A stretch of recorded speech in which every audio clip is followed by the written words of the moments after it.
Biar Bapak nggak pusing lagi. Betul. Berikutnya, suka ada yang mintain duit nggak ke sekolah? Jujur ngomong. Ada. Bukan ada. Kalau sedikit. setiap Iya, kayak oke, sedikit banyak. setiap dana bos, ya kalau turun dana bos suka ada ya nggak? Ngutik-ngutik dana bos ujung-ujungnya minta duit. Ada. Ada. Betul. Siapa itu? Dari oknum wartawan Oknum wartawan, dan oknum LSM. oknum LSM. Jadi kita itu sebenarnya seperti dianggap maling. Oh. Dianggap maling ya Pak itu. Jadi kepala sekolah itu sudah dianggap maling sekarang itu. Ujungnya mereka minta duit. Pada akhirnya itu. Bapak suka beri berapa? Assalamualaikum warahmatullahi wabarakatuh. Sampurasun dulur anu adilmur baraya anu di kota. Jumpa lagi bersama channel saya. Damang sedayana.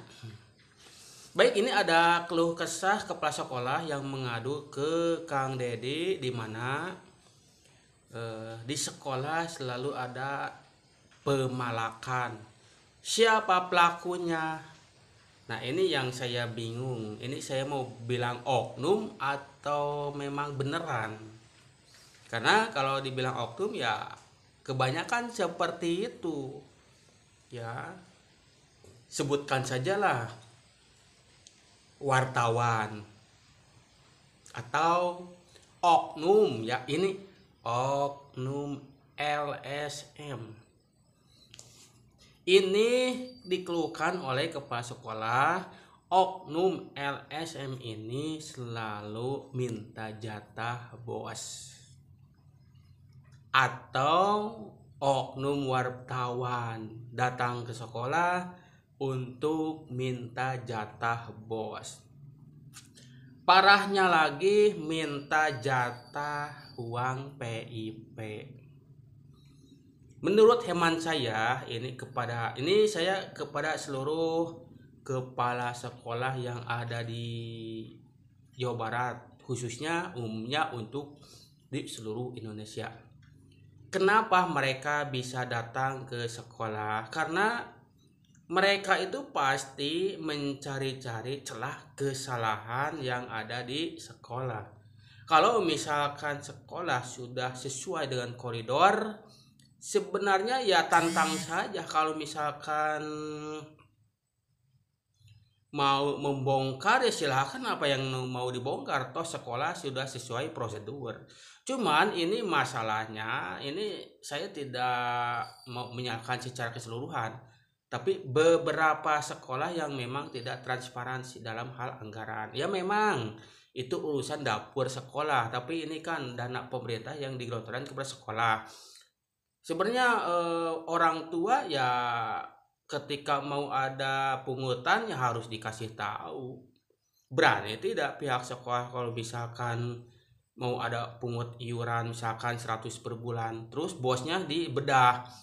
Bos dapat berapa, pos-posnya untuk apa saja, terus deposit anggarannya berapa. Seharusnya seperti itu. Ini juga evaluasi juga untuk pihak sekolah. Jangan sampai justru ketidakbenaran pengelolaan sekolah itu pintu masuk datangnya wartawan. Kalau misalkan sudah sesuai prosedur, sudah sesuai juknis, tidak perlu takut sebenarnya, tantang saja. Misalkan ini ada pembelanjaan kursi, silahkan saja wartawan liput nih, sesuai harganya sesuai misalkan. Terus belanja apa lagi, baru membuat plang, suruh saja liput tuh plang. Atau misalkan kalau dalam hal pembangunan ya rinciannya silahkan perlihatkan. Terus tanya saja langsung ke material.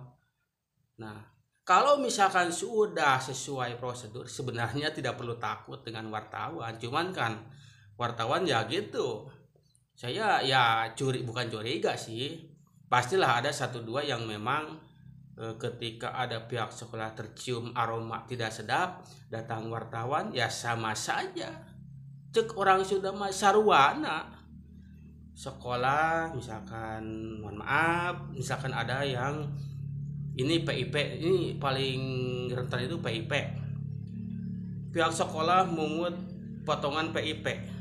Datanglah wartawan. Kok ini ada pungutan? Menurut kepala sekolah ya udahlah jangan banyak bicara. Nih uang Bisa saja begitu. Mohon maaf, ini saya tidak mau menyebutkan sekolah tertentu. Bisa saja, ini asumsi saya ya. Bisa salah, bisa juga benar. Terus misalkan dalam penggunaan anggaran BOS tidak sesuai juknis, tidak sesuai prosedur, datanglah wartawan atau LSM, oknum lah ya. Karena ketakutan sekolah, ya sudah, jangan banyak bicara lah. Nih, tutup mulut. Nah ini, jadi menurut saya ini kepada seluruh kepala sekolah di Jawa Barat maupun dimanapun berada, masalah anggaran BOS sesuai juknis saja lah ya.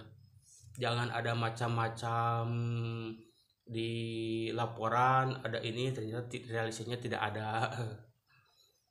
Gitu ya. Itulah pintu masuk datangnya wartawan, terutama ini masalah PIP yang dipotong bahkan yang tidak dikasih. Ini pintu masuk wartawan ya dari situ sebenarnya. Ketika di situ ada kesalahan ya, ketika kita kan takut sih misalkan untuk diliput terus disebarkan ternyata ini PIP tidak dibagikan ke siswa, takut dong ya kasih. Nah itu yang saya khawatirkan. Jadi ginilah kepala sekolah, seluruh kepala sekolah yang ada di Jawa Barat khususnya yang memang dipimpin oleh Kang Dedi, yang keluh kesah, yang langsung ngobrol dengan Kang Dedi, ya begitulah. Jangan cari masalah. Ini oknum LSM juga, ini saya juga bingung.